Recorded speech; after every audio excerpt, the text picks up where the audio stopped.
தவறுகள் ஐயங்கார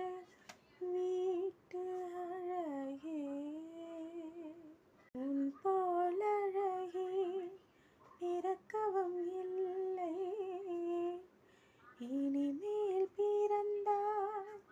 அது நம் பிள்ளை உன் போல் சமத்து உலகினில் இல்லை